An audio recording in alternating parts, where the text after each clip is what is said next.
In this week's reaction, we're going to be looking at cobalt chloride, and we're going to be looking to see what happens as we put it into different parameters. We're looking for color changes, and as you can see by the equation here, if I am producing a cobalt with a positive ion charge, I produce a pink color, and where I have a cobalt with a negative ion charge, I produce a blue. And so we're going to be looking at what we can do to the system to change it to cause these alterations. So first off, make sure that your well plate is labeled. If it's not labeled, you can simply go get a sheet of paper and label it. There are labels on the side over here like A1, B1, C, and D. And I would recommend scrolling down to, there's a setup well plate that has a diagram to try to make this easier. So on the very first row, we're going to be putting in ethanolic cobalt chloride, which is the blue stuff. And it says to put in 50 drops, and we're going to put in 50 drops A1 through A6, and then B1. So next, we're going to be adding our pink solution, which is the aqueous cobalt chloride. And it says to place in, count the drops, and place in about 20 drops of aqueous cobalt chloride into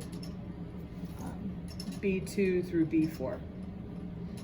So these three wells here. The next step, we are going to add 8 drops of distilled water to wells A2 through A5. And we need to make sure that we swirl the well plate for 1 minute. So water in well plates A2 to A. Add 8 drops of potassium chloride to wells A6 and B1. So A6 and B1. As before, make sure that you take time to swirl for a minute. If we do not have solid potassium chloride, then we'll use sodium chloride or lithium chloride for this next step. So in A3, we're going to add enough of a chloride salt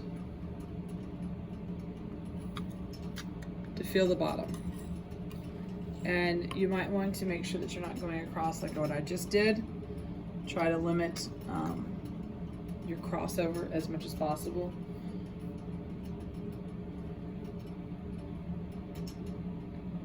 We are also going to add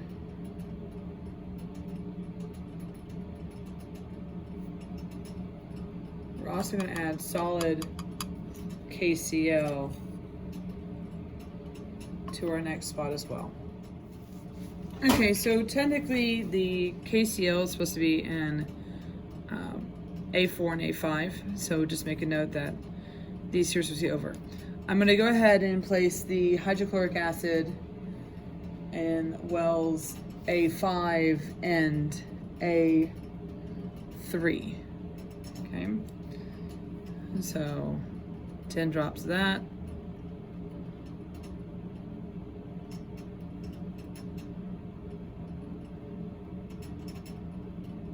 And then make sure you swirl. So now we're going to add sulfuric acid to this well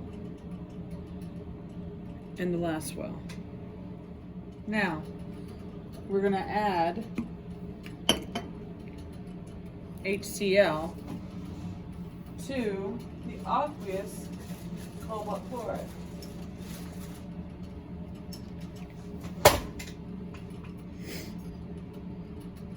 And see if we get any changes here.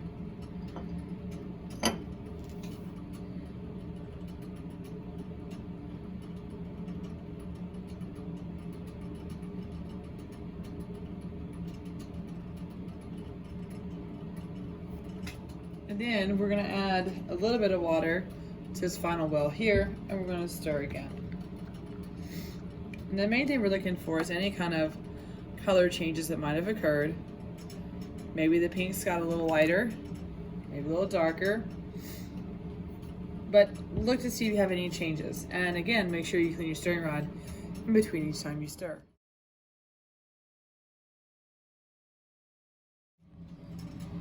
All right, day 2, let's look a little bit more at this. So again, we're gonna place, and if you want to, you can do it on the D row if you like to, but we're gonna look at some more reactions between the ethanolic cobalt chloride and other substances to see what we think is going on with the equilibrium.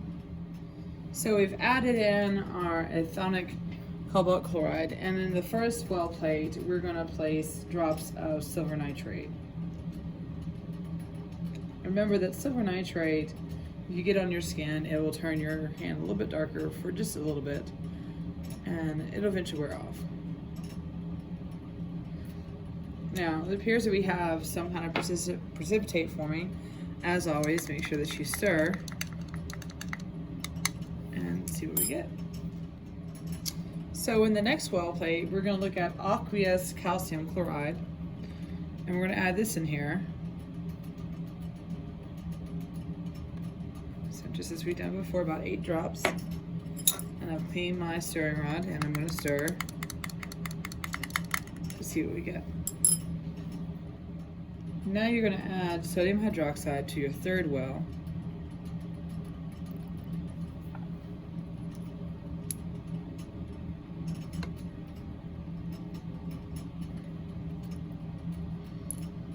And then we're going to add deionized water to it. As always, make sure that you stir. Got a little bit different color here. So if you want to, let's go ahead and look at A6, which will just strictly have the sodium hydroxide in it and no additional water.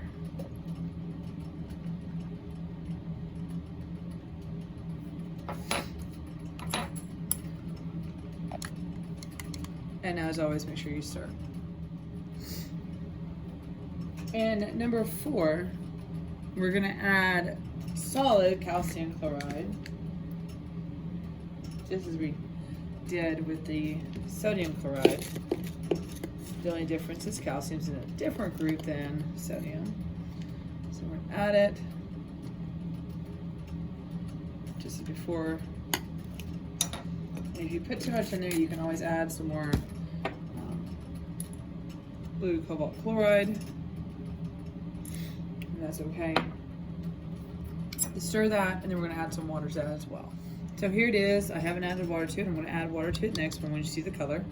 So there it is with the calcium chloride. So for some of these, you may have to stir a little bit longer, because if you look on the side, it might look like there's a little bit of color change.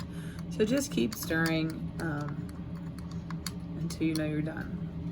And the last one we're going to do is we're going to add silver nitrate to D5. But we're not going to add water this time, because we want to see, did that color change happen because we added the water, or did the color change happen because of the silver nitrate? Make sure you stir. So as you finish up on these reactions, take note of the colors. The colors help tell us what's happening in the reaction, and I had you look at a whole bunch of substances and a whole different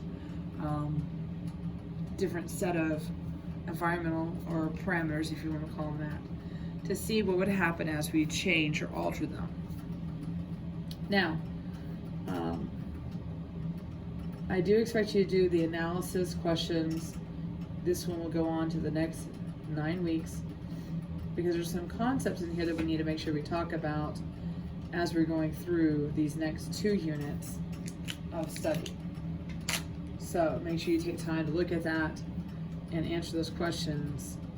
And there's some new stuff in here, because like the equation I wrote to you had ions in it, and instead of just writing out numbers crisscross and without the ions. So when you get done, dispose of that in the waste bucket and live long and prosper.